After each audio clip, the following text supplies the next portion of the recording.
Hello students, today I will teach you about the occupation, religion and achievements of people of वैदिक period. ठीक है. Occupation में हम लोग जानते हैं एग्रीकल्चर जो थी वो सारी सिविलाइजेशंस में स्टार्ट हो चुकी थी और अच्छे से स्टार्ट हो गई थी. आयरन का यूज़ स्टार्ट हो चुका था तो उससे स्ट्रॉन्ग टूल्स बनना शुरू हो गए थे. तो एक्स के इस्तेमाल से जंगल को साफ करके एग्रीकल्चरल लैंड का प्रोडक्शन स्टार्ट हो गया था. उसकी वजह से हम लोग डिफरेंट टाइप्स ऑफ क्रॉप्स का प्रोडक्शन कर रहे थे. वीट, बार्ली, राइस, बीन्स, है ना. इसके अलावा डोमेस्टिकेशन ऑफ एनिमल्स हो गया था. बहुत सारे जानवरों को पालतू बनाया जा चुका था. तो वो कृषि में उनकी मदद कर रहे थे, देखभाल में, रखवाली में मदद कर रहे थे, मिल्क के लिए यूज़ हो रहा था उनका. ठीक है. तो इसके अलावा different types of agriculture tools थे. जैसे प्लॉ था, प्लॉ यानी हल, तो वो लोहे का बनना शुरू हो गया था. Sickles, shovels, spades, axe, saw, nail, ये सारा एग्रीकल्चर में या फिर डिफरेंट टाइप्स ऑफ टूल्स को बनाने में यूज़ हो रहा था. ठीक है. इसके अलावा जब प्रोडक्शन इसका आयरन का इस्तेमाल होना शुरू हुआ, टूल्स ज़्यादा अच्छे इस्तेमाल होने लग गए, तो उसके हेल्प से अब उसमें हम लोग देख रहे हैं कि pottery, weaving, carpentry, jewellery making, ये सारा चीज़ और एडवांस होना शुरू हो गया. इसके साथ ही आर्यंस का इंडिया में एंट्री हो चुका था. तो उसके वजह से वो एक्सपर्ट ट्रेडर्स थे. तो वो ज़्यादातर इनलैंड जो था, इनलैंड टेरिटरीज में उनका ट्रेड वैसा था. ठीक है. और वो अभी भी बार्टर सिस्टम का यूज़ कर रहे थे. काउ जो है वो बहुत वैल्यूबल थी. रिलीजन में हम लोग देखते हैं कि स्टार्ट में फोर्सेस ऑफ नेचर को वर्शिप करते थे. ठीक है. तो उसमें इंद्र जो कि जल का या थंडर का गॉड माना जाता है. ठीक है. अग्नि, फायर, अर्थ है, मातृभूमि, ठीक, धरती, पृथ्वी जिसको बोलते हैं, वायु है, सूर्य देवता है. तो क्योंकि ये सारे के सारे गॉड्स जो हैं वो नेचर में अवेलेबल थे, नज़र आते थे, तो इसलिए अर्ली वैदिक पीरियड में टेम्पल्स का इस्तेमाल नहीं हो रहा था. देवताओं के लिए, भगवान के लिए टेम्पल्स नहीं बनाए जाते थे. लेकिन लेटर वैदिक पीरियड में अब 3 जो भगवान, मेन भगवान है, जैसे ब्रह्मा, विष्णु, शिवा, ठीक है, फिर राम, कृष्ण, इन ये स्टार्ट हो गए, ये माने जाने लगे थे, ये मेन गॉड हो गए. अब लेटर वैदिक पीरियड में क्योंकि राजा महाराजा अब राजसू यज्ञ कर रहे थे, अश्वमेध यज्ञ कर रहे थे, तो उसमें अब यज्ञ जो है वो बहुत कॉम्प्लिकेटेड एंड एक्सपेंसिव हो गया. ठीक. तो अब जब कॉम्प्लिकेटेड हो गया तो ऑब्वियस है कि ब्राह्मण ही वो पूजा कराएंगे, यज्ञ कराएंगे. तो अब इसी पीरियड में, लेटर वैदिक पीरियड में, ब्राह्मणिज्म एंड हिंदुइज्म का बर्थ हुआ. ठीक है. रिलीजन कंडीशन में हम लोग ये देखते हैं. इसके अलावा वैदिक पीरियड का बहुत सारा अचीवमेंट्स हैं. तो अचीवमेंट्स में सबसे पहले क्या है कि आर्यंस घोड़ा लेके आए थे, हॉर्स लेके आए थे सेंट्रल एशिया से. ठीक है.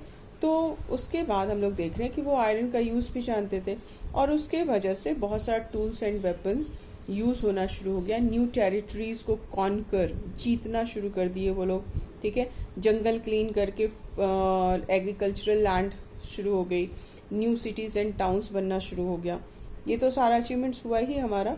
इसके अलावा क्या देखते हैं, मैथमेटिक्स के एरिया में जो गणित कहलाता था उस समय में हम लोग का बहुत सारा, या फिर हम लोग कहें कि वैदिक पीरियड के लोग जो थे उनका बहुत सारा अचीवमेंट है जिसको आज की सिविलाइजेशन जो है वो यूज़ करती है. जैसे क्या क्या है हमारे पास, अर्थमेटिक, ज्योमेट्री, एल्जेब्रा, इसका इस्तेमाल तो हो ही रहा था. साथ में वैदिक पीरियड के लोगों को ज़ीरो का इस्तेमाल पता था. तो उसके वजह से क्या था कि कैलकुलेशन ऑफ नंबर्स जो था वो लार्ज स्केल पे हो सकता था. सिर्फ 99 तक नहीं रुकता था. 99 के बाद 100 और 100 से आगे लार्ज नंबर्स को कैलकुलेट किया जा सकता था. ठीक है. वो डेसिमल सिस्टम को भी यूज़ करना जानते थे.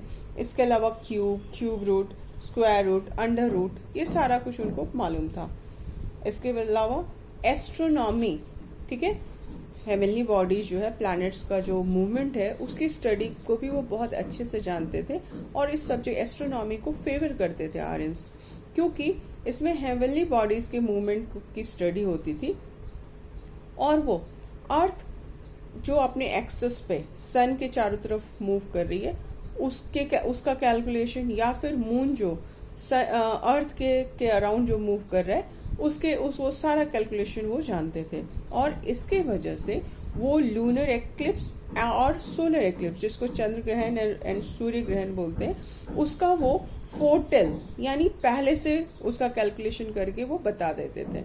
आज भी हम लोग देखते हैं टीवी में जो है ग्रह का कब कब ग्रहण लगेगा इसकी पहले से जानकारी हो जाती है। तो वो कैलकुलेशन के आधार पे था और एस्ट्रोनॉमी का, जो कि आज भी हम लोग प्रेजेंट में उसका यूज देखते हैं। ठीक है, वैदिक लिटरेचर जो है, ठीक है, वैदिक लिटरेचर में हम लोग देखे थे वेद है, उपनिषद है ना, अरण्यक है, ये सारी जो लिटरेचर थी वो बहुत एडवांस हम लोग कह सकते हैं। उसके आधार पे, उसकी स्टडी के आधार पे हम कह सकते हैं कि वैदिक सिविलाइजेशन जो थी वो बहुत एडवांस थी।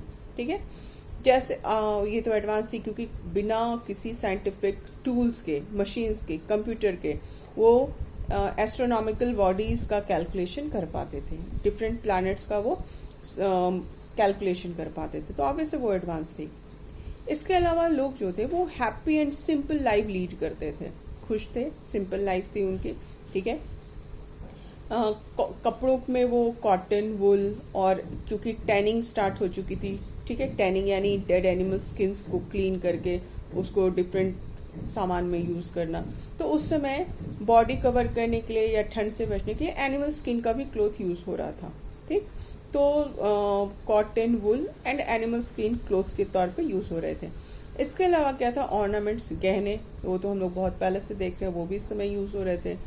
फिर वो मधु यूज़ करते थे जिसको हनी बोलते हैं। ठीक, सुरा एंड सोमरस, ये दोनों एक तरह का पेय पदार्थ था, शराब के फॉर्म में, फर्मेंटेशन के थ्रू फ्रूट्स के रस से ये बनाया जाता था।